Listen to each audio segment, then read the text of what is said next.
start in, I guess, 1 minute. Dave, you can, I know that you're recording right now, but you can start the live stream. And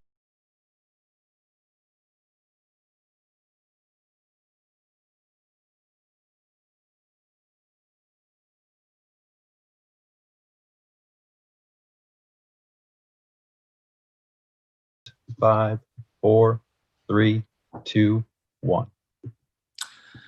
All right, welcome everybody to the, oh man, how many years? The annual meeting of the Northampton Open Media, formerly known as Northampton Community Television. If you're some old school supporters and you're keeping track.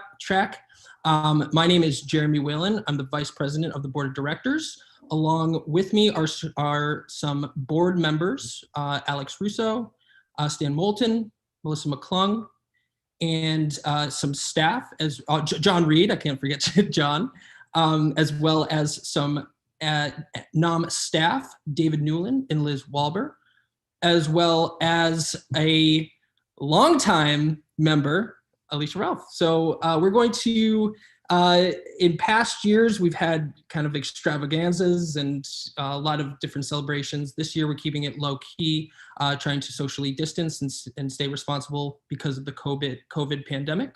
I'm going to briefly share my screen to show you the agenda. Actually, I think Al has the ability to do so, but I will also put the agenda inside of the chat. It will also be available, this is being recorded and live streamed. So for those of you at home or those that want to review it, you can do so on our streaming and video services. So without further ado, we can jump right into it. I think a call to order is appropriate at this time. So call the meeting to order. Do I have a second? Do I need a second for this? Seconded. Do we need a second? I seconded. We'll be extra parliamentarian. So without further ado, I guess we'll vote on that call to order. All those in favor? Aye. Motion passes unanimously. And now we are going into the annual report presented by Executive Director Al Williams. Okay, so I'm going to talk a little bit about some key points from the past year. We have a more fleshed out report that are generally what we've been doing in the past number of years is making that report available to everyone after the meeting. It'll include the key points that I talk about here tonight, and it'll have some more detailed information as well. You know, all of our information is basically shareable with the public. So if anyone has any questions or wants any data, they can always get in touch with us if they have something that they're not seeing and they'd like to see, just so everyone knows. The other thing to know about it is that we usually wait until about January until we release the full report. The reason being primarily because our financials don't finish until the end of the calendar year in December. And so we want to reconcile those financials and include them in the report for people who have an interest in seeing them. So that's sort of the timeline of the information flow that happens with all of this here tonight. So getting into some key points as to what happened with us in 2020. It was a pretty fascinating year in a lot of ways. It started off at our last annual meeting by launching what we dubbed NOM Fest Now. So if you came to our meeting last year, you might have stuck around and caught that. It really was a way we transitioned away from the Northampton Film Festival into a new format, an online interactive streaming celebration of multimedia makers. And what that was 48 hours of local makers coming, well, 48 hours of local content that was live streamed continuously. And over the course of those 48 hours, a number of different kinds of makers coming in and talking about their content. It also was sort of, to that point, certainly our biggest event we'd done on Twitch and YouTube and multicasting something online, which is now in the time of the pandemic become really common practice for us. So we're sort of doing a little bit of this work and laying that groundwork before the pandemic hit, and it served us really well this year.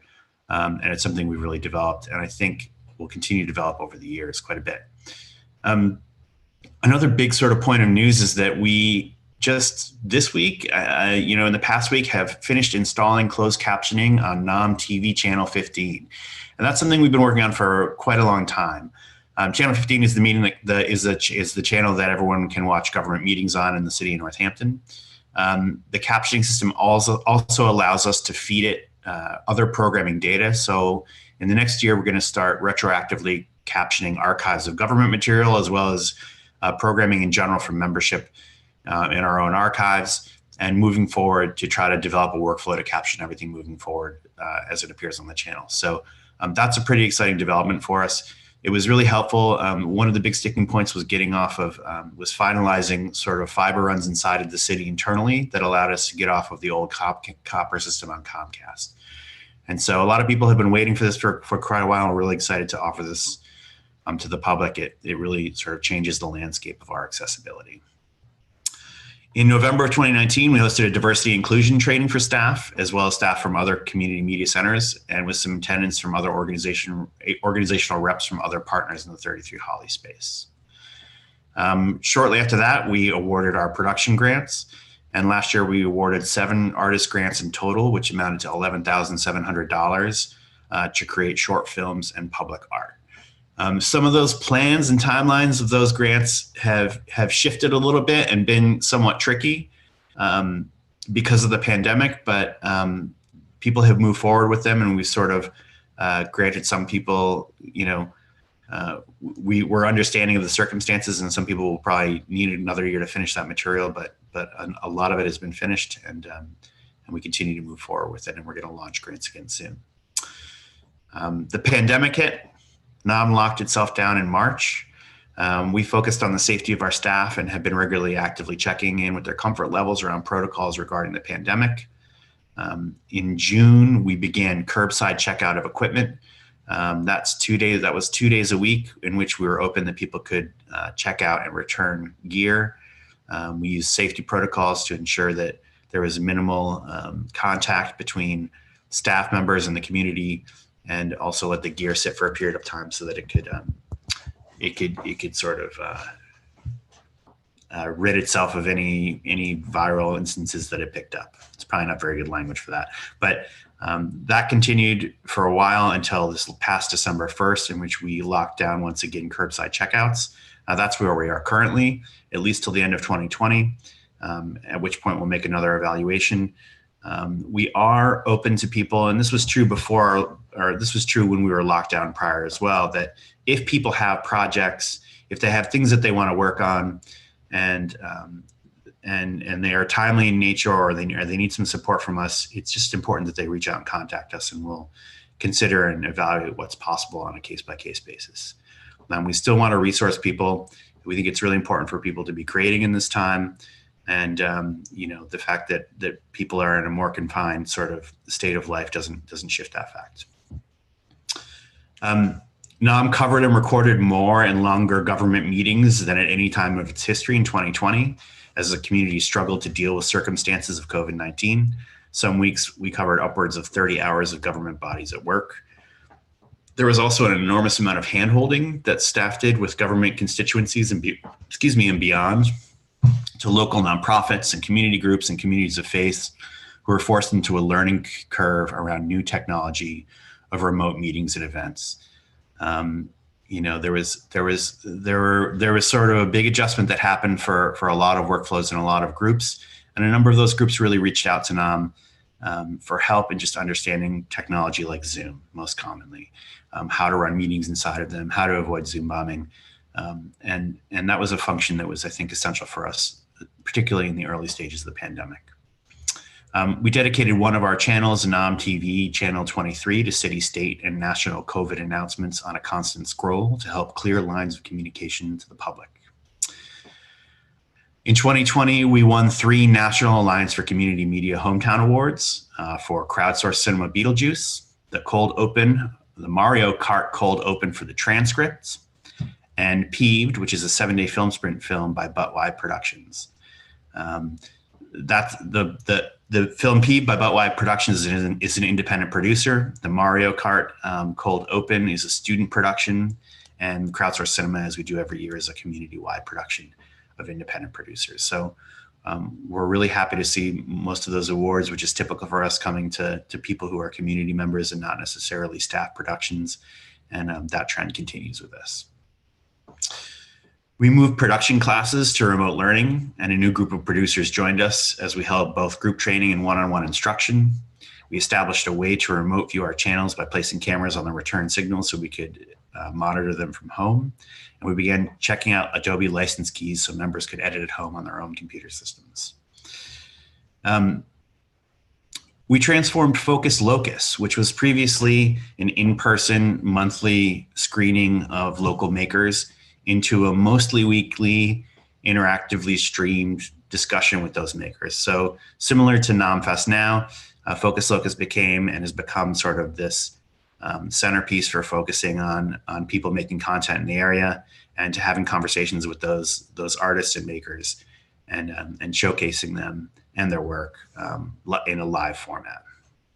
We also premiered the Bay State Film Project to an enormous audience online. It was a long-term collaborative effort led by a team at Forbes Library and spearheaded by Dylan Gaffney.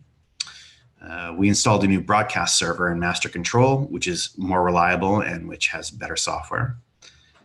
We held the film sprint, what has always been the 7-day film sprint remotely, and instead dubbed it this year the 6-foot film sprint. And against expectations, it was the most highly participated, highly watched, and energetic sprint I think we've ever had. We released a statement of solidarity with Black Lives Matter, committed to a grant for multimedia BIPOC artists, and collaborated with a team from UMass, the Arts Trust, and the Center for the Arts to produce a screening series of Black film, which we hoped would be able to be screened outdoors at this point, but which is pushed back to spring of 2021, hopefully. We completed our 6th season of crowdsourced cinema by remaking Castaway, which will be premiered this December 23rd, Wednesday, December 23rd at 7 p.m. And we hope you'll join us to check that out. We thought the film connected somehow to the culture of the pandemic. In addition, Crowdsourced Boston also finished the film, and the state of Vermont came on board and launched Crowdsourced Cinema Vermont and remade Castaway as well. So that project continues to grow and flourish, and every year seems to get a little bit bigger, and it's something we're very proud of. Our revenues have been flat in 2020. That was a concern of ours due to the pandemic. We weren't sure how much cord cutting might happen with economic circumstances that surrounded the community. We haven't seen any significant decrease in our funding, and that's been good news to us to this point, though we're strongly aware of the possibility that we could see a delayed effect in the next few years that could significantly impact our funding sources. We launched our efforts to build our Patreon community. Currently, we're making about $4,000 a year and have 24 supporters on that platform, and it's something that's key to our fundraising efforts moving forward. And as we do in many years, we had a number of different community partners, including Forbes Library, the Arts Council, Historic Northampton, Center for the Arts, the YMCA, the Veterans Association, the Chamber of Commerce, Young at Heart Chorus, Valley Jazz Voices, Linda Manor, the Five College Film Festival, and media centers in Holyoke, Hadley, East Hampton, Greenfield, and Springfield. And as always, the Northampton Public Schools in the city. Those are our highlights for 2020. We thought it was a really great year. I think it's a growing year for us. And I think a lot of the things that we've sort of learned as an organization are going to stay with us moving forward. And it's probably going to shift our work and what it looks like for years to come.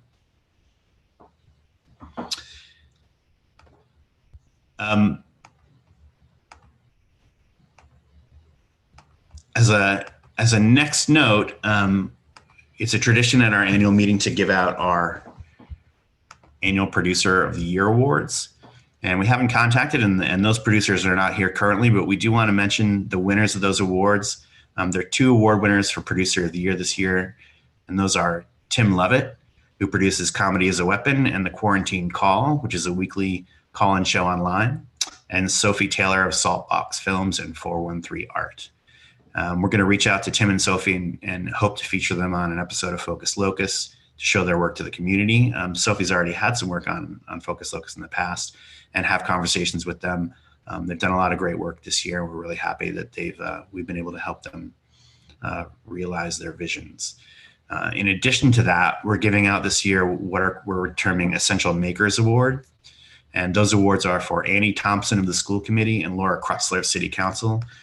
They've faced an enormous amount of work in this year, handling the amount of public. There's been greater public participation in government than we've ever seen, and the amount of people and issues faced at long meetings are enormous for those support staff, and we're happy to recognize the work that they've done in this year as well. That's our report. Awesome. Thank you. Thank you so much, Al. The next portion of our annual meeting is going into is open to from questions from members. Do we have any questions regarding any of the director's report, or this is open to all members as well? So this is anybody.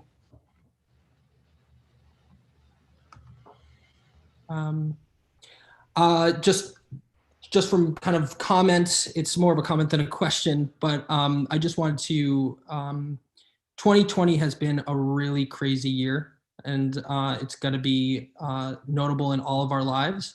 And I just want to really extend my appreciation to everybody involved, particularly the staff at NCTV. You are absolutely phenomenal at what you do. We've set you've really set the high benchmark for what it means to be community media and makers in the digital age. There's a thing behind me, if you're watching. It's a picture that I took from my very first experience at Northampton Community Television many years ago, I think 2009. And that was with a fellow producer who we arrived and didn't know anything about the making of media. And with Northampton Open Media's help, we got that camera right behind you, state of the art at the time. We kind of joked about it before because it's been a decade since then. And Northampton was then and continues to be just such an absolute gem of a resource, gem of a knowledge. Just the things that it's done for just personally from my experience in the educational system at Northampton, the educational access, the equity, it really just, it stands for a lot. And it's really, it's a testament to how much work that you put in. And I don't say that lightly either. I mean, we're talking about, a lot of businesses and a lot of organizations having to close down for a lot of the year. And not only did you go in and continue doing your services, but at such a crucial time, we've seen different live streams of police review commissions, really important discussions about kind of the racial disparities in our community and the kind of national community. We've seen some just really tough grappling in our society, and to be able to have access to that, have immediate access to that, have just that current discussion. It's so important. Like it said in the director's report, I think that we've created more government meeting coverage than ever, and that's considering inside of a pandemic. So, and throw on top of that all the awesome creativity that you display. Huge shout out to Liz for NOM Fest. That's amazing. We're always on this cutting edge, and we seem to embrace new technologies and embrace new ideas. And I'm just really proud to be a member of this community, and I'm really proud of what you've all accomplished. And I'm really grateful to have all of you in my life, all of the stuff that we've continued to do, and I look forward to continuing that with you all in the coming years as well. So thank you so much.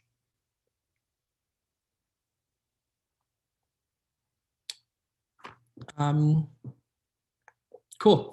Is that a hand? Yeah, I just thank you for that, and I just want to say from my experience, going through this year, in a community like Northampton, and having the different organizations and people that we've been able to collaborate with has been something that's made it a lot easier to deal with. Just hit after hit that we've gone through, having positive people from the city council members that met with us the week that the shutdown started to try to work out a strategy where we can continue to provide coverage, to the people in the arts community that have been working to find safe ways to continue providing services and continue getting artists paid for live performances and being able to help with that.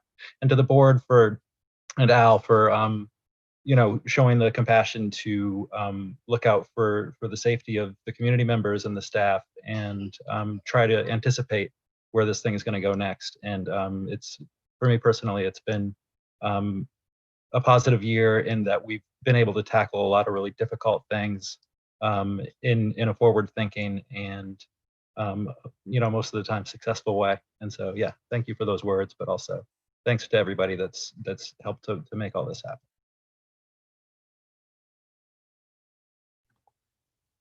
Thank you, Dave. And does anybody else have any questions or comments? Yeah, Al. I just want to sort of reiterate, this is in the feedback. There's a feedback section to the report, and it's just an enormous amount of compliments we get about Dave and Liz and their work in the community. And there's people taking me aside all the time and mentioning what great work they do as a team out there. There's a number of really big projects that like Trans Performance and like First Night that's coming up. And there was an elaborate Chamber of Commerce meeting that was done, that people that have been worked on, and the collaborative aspect that Dave talks about is really been core to the organization. We worked with a lot of different people, and I just wanted to say that those orgs really they respond by applauding the work that Dave and Liz do out there and producing all this content, and so that should be recognized. Thank you all. One question that I have, and this is kind of a continual question, it's nothing that you necessarily need to answer right now. At every board meeting, we bring up the kind of the well-being of staff, and that's kind of a continuing question. I just want to keep that on the radar, and not only your physical well-being, but your mental well-being as well. I know that you're working really hard, and the staff safety and comfortability with everything that's going on is kind of at the forefront. So, pose the question of how can we support you and how can we keep you healthy and safe? And so if you're ever experiencing anything, I think I speak on behalf of the board. We always would appreciate feedback in ways that we can make your lives easier. And so just have that in the back of your minds as well.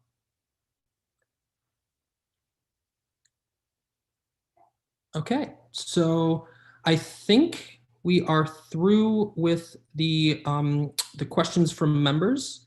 I think that when I was saying it was kind of open-ended, I know that you are all tremendous at responding to individuals and the needs of them. So I'm sure if there are, is there a good way to contact Northampton Open Media if members have questions? Yeah, they can email anyone on staff. My email address is palwilliams at northamptontv.org. Anyone can email me directly, or anyone on staff to talk about issues, and those will get floated around. Excellent. So thank you. Thank the board. Thanks staff, and thank you to the members that are watching both here with us live and streaming. And without further ado, I would entertain a motion to adjourn. So moved. Okay, I think we got Alicia and we got Stan, so we'll take a second and a third.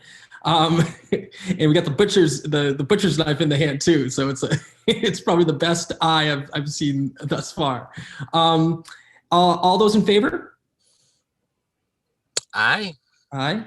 Okay, the motion passes unanimously. Thank you all for joining us tonight, and stay healthy and stay sane, and we'll see you later. Thanks.